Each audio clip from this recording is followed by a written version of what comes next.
देख रहे हैं HP कलर लॉजिक CP6015। इसमें आ रहा है एरर 50.1 जो कि फ्यूज़र एरर है। इसका हम आज फ्यूज़र चेंज करेंगे, बट फ्यूज़र हम देख चुके हैं कि इसमें कोई पेपर जैम है या नहीं, जिसके वजह से भी एरर आता है।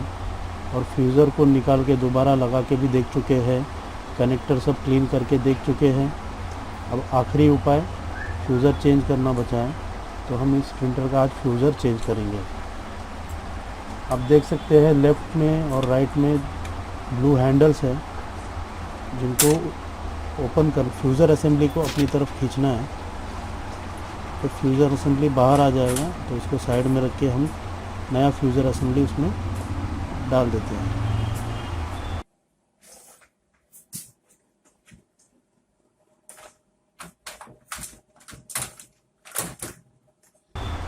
ये ब्लू लॉक्स फिर से इंसर्ट कर देंगे, अंदर की तरफ मोड़ देते हैं।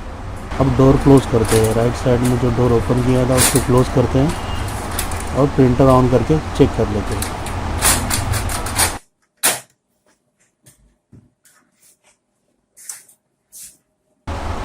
अब देख सकते हैं डिस्प्ले में एरर नहीं आ रहा है।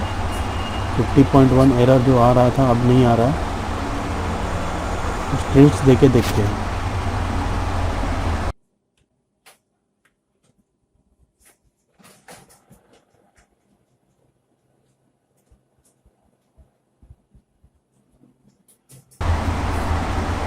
प्रिंट्स भी सही से आ रहा है, प्रिंटर ओके कंडीशन में आ गया है।